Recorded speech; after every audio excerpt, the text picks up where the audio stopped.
থেকে বেঁচে থাকবো কিনা, ইন্টেলিজেন্সের ঘোরাফেরা, তারপরে পারমিশন নাই। আমাদের কথা বলে তো কেউ পারমিশনই দিত না, একমাত্র সরকারি দল ছাড়া কারো কোনো পারমিশন ছিল না।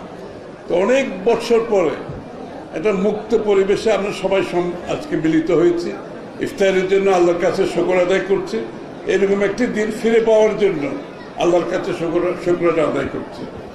এবং যারা এই দিনটির জন্য গত 16 বছর ধরে গুম হয়েছে, খুন হয়েছে, পুলিশের হেফাজতে মৃত্যুবরণ করেছে, জেলখানায় চিকিৎসা না পেয়ে মৃত্যুবরণ করেছে, আমার সামনে মৃত্যুবরণ করেছে জেলখানায়। জেলখানায় কোনো চিকিৎসা নেই, বেগম খালেদা জিয়াকেও চিকিৎসা দেয়নি। বাড়িঘর হারিয়েছে, চাকরি হারিয়েছে, ব্যবসা হারিয়েছে। আমি তাদের প্রতি শ্রদ্ধা নিবেদন করছি, যারা বিগত দিনগুলোতে সাহসিকতার সাথে রাস্তায় এই স্বৈরাচার ফ্যাসিস্টের সম্মুখীন হয়েছে, তাদের প্রতি আমার অভিনন্দন, আমার অন্তরের অন্তঃস্থল থেকে তাদের প্রতি শ্রদ্ধা। তো আজকের ইফতার মাহফিলে আমি শুধু এই কথাই বলবো, যে স্বাধীনতা আমরা ফিরে পেয়েছি আমাদের অনেক ত্যাগের বিনিময়ে, অনেক জীবনের বিনিময়ে। এটা রাখতে হলে আমাদের আগামী দিনগুলোতে একটা কথা মনে রাখতে হবে, বাংলাদেশের মানুষের শেখ হাসিনা পলায়নের পরে বাংলাদেশের মানুষের মনোজগতে যে বিশাল একটা পরিবর্তন হয়েছে, এটা আমাদেরকে ধারণ করতে হবে, অনুধাবন করতে হবে।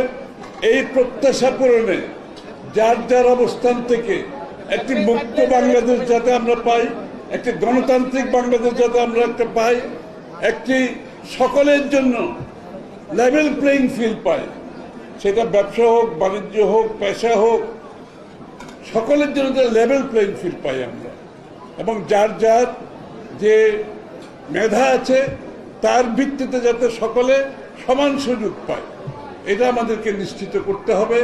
রাজনীতিতে সংস্কৃতি পরিবর্তন করতে হবে, আমরা একে অপরের প্রতি সহনশীল হতে হবে, আমরা একে অপরের প্রতি শ্রদ্ধাশীল হতে হবে, পরস্পর সম্মানবোধ থাকতে হবে। আমাদের মধ্যে মতভেদ থাকা সত্ত্বেও একে অপরের মতকে সম্মান জানানো, এটা আমাদেরকে শিখতে হবে।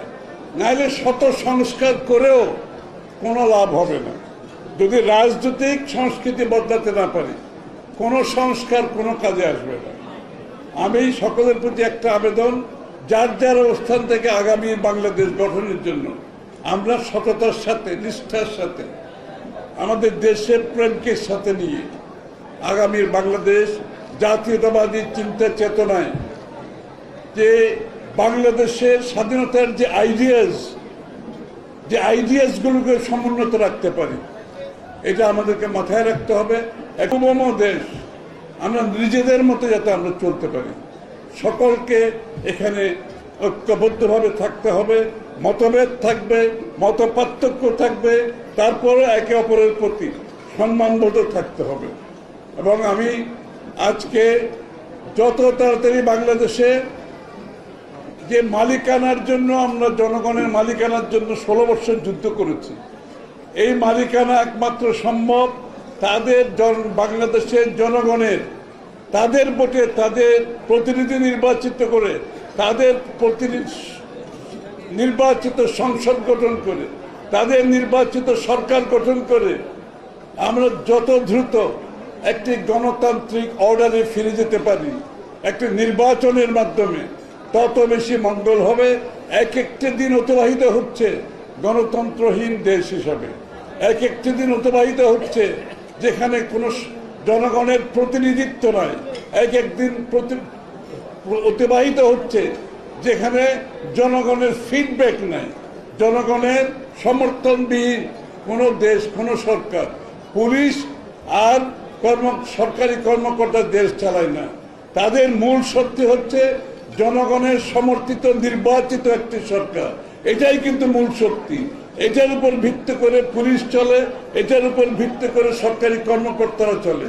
সুতরাং জনগণের সমর্থিত সংসদ সরকার ব্যতীত কোনোদিনও আপনি একটি সুষ্ঠু গণতান্ত্রিক অর্ডার ফিরিয়ে আনতে পারবেন না। যত তাড়াতাড়ি সম্ভব আমরা সকলে মিলে দেশকে একটি গণতান্ত্রিক অর্ডারের দিকে যাতে নিয়ে যেতে পারি, আমরা সকলে মিলে কাজ করব। সবাইকে ধন্যবাদ।